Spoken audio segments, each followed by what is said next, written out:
distance there, yeah. Well, hey, welcome back. I hope you had a good, how many people got a little sippy cup? I am curious. It's be a good second half. Yeah, that's right, that's right. I actually, the Zoom's not on? It's supposed to be on? Yeah, it's not on. Oh, it's not on? Uh-oh. Yeah, the phone is on. It's off? Oh. Shoot. Can you just chat for 1 minute?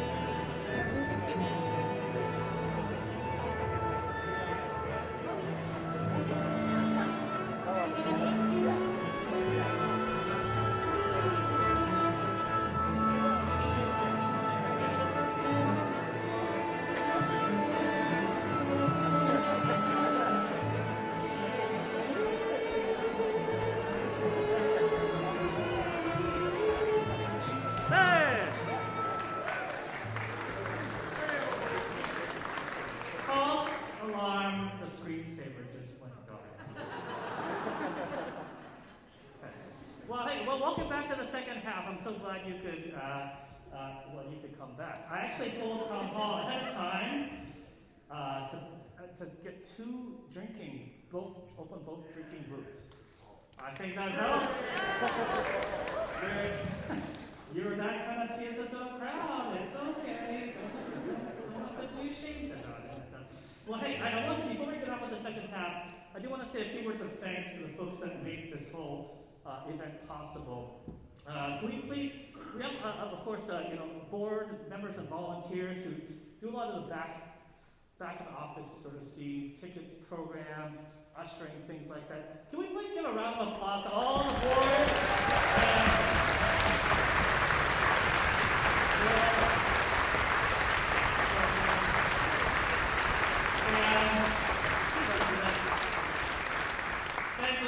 They get paid a lot of money. They're huge salary. The stock is really good. Anyhow, and of course, we owe it to all of the folks on the stage who, I can tell you that this has been a tricky quarter. This year, resuming, it's been so hard because I thought by fall we were like out of the woods.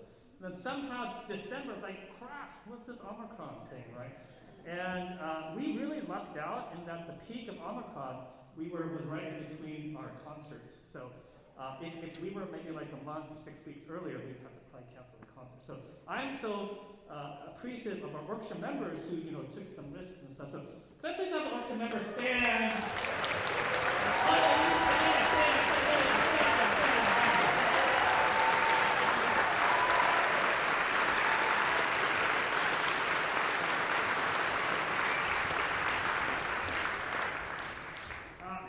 And of course, if you want to get involved, I hope you can tell that we love performing music. We're all volunteers, myself included. We could use a couple. If you want to be a board member, you have some time and talents to donate. Happy to have you join our board. We could always use more board members. And of course, it is more expensive to be doing rehearsals while schools are closed and stuff. So our expenses have definitely increased. But if you have some extra rubles that you're not using.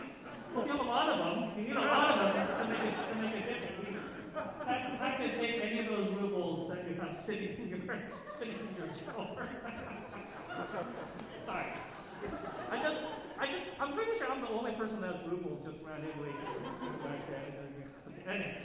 I do want to, before I talk about the second half, I do want to say a little bit about the spring concert. Our next concert is May 21st? Yeah.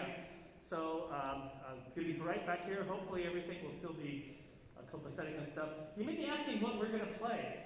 Given the effect of my decisions for this concert, I actually haven't decided anything yet because I'm worried about the world impact of global events. That's why. No, I actually procrastinate. I don't know what we're going to play yet. But like I always say, it's going to be good. We always choose fun music and stuff. So I really encourage you to come. I forgot I could do this now. May 21st, it gets hot if you talk. It gets, my mouth's in a sauna and stuff, you know. Please tell your friends and family. We could love to have you join us for that good concert. Now, on to the second half. I didn't actually tell you why this concert's entitled Fighting the Good Fight. So I want to give you a little bit of background on that. So the piano concerto, it was actually Beethoven's last time playing a piano solo because he was, as you probably know, he was going deaf, right? So in many ways, that is, one of the things that is, he's fighting his deafness. Now this symphony we're about to perform was actually commemorating a bunch of wounded soldiers from one of the Napoleon battles. And so, of course, I thought fighting a good fight, and I didn't know it was going to start a war or anything, but that's separate. But also, this was also the last symphony that Beethoven himself conducted. He was going deaf, and he got to the point where after this concert, they would let him conduct, but they would actually have a shadow conductor standing behind him, who actually the orchestra would actually follow. And can you imagine that? That would be a very awkward job if you think about it. Imagine you're like standing here, and then Beethoven turns and you let me see here, right? And then he starts conducting, and you're like trying to keep the orchestra together, and you turn, you have to, okay. That is a crappy job, of course. So that's actually after the symphonies, that's how Beethoven ended up coming to conduct and stuff. So a lot of different things. The other thing I want to recognize, there are some folks who are not in the stage who would love to be playing. English horn or low brass or piccolo player and stuff. We made a conscious choice to do a reduced orchestra because when you're doing an orchestra, it's not like you're putting together a soccer team where as long as you can run and kick, you're gonna have a team. I'm joking, of course, right? But that's my perception of soccer. You run, you kick the ball, you can swap different players. You lose one player, put another player that can run and kick the ball, right? It's very different, with an orchestra. You lose one trumpet player, one flute player, and you have a whole, right? Each especially the wind players, each one plays a unique part. So we ended up deciding to sort of shrink just to almost reduce our risk because we didn't know if somebody was going to get COVID during our rehearsal cycle. So that's a little bit why we shrunk. I do want to recognize, I think give a hand for all the kids of folks who are not playing who would like to. Just give them a quick round of applause.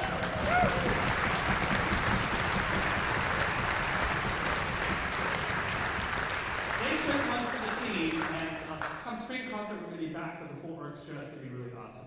Now, this symphony, the Symphony 7, I'm just going to say a couple quick things to listen for. The first movement starts with this kind of nice chorale pastoral section. It goes into this rhythm. The key rhythm of the first movement is bump, bump, bump, bump, bump, bump. What does that remind you of? Horses. Yeah, I see a few kids in the audience. It's a kids' concert now. Yeah. So it's just that's the thing, and it's just so fun, right? And of course, that draws images of horses, going to battle and things like that. The second movement is this almost semi-slow, almost funeral, but not funeral. It's almost like a funeral where people actually aren't that sad, And the way I kind of, I'm joking. That's not true. I sort of liken it a bit to sort of a slow march where you're going into battle, and you're not looking for it. You just have to make step after step. So listen for that. The third movement is this fast triplet thing. It's just a lot of fun, very skates sort of thing. And the last movement is just a crazy, just a whirlwind, sort of like we never stop. And it's just a really wonderful symphony. So I hope you enjoy Beethoven's Seventh Symphony. Thank you.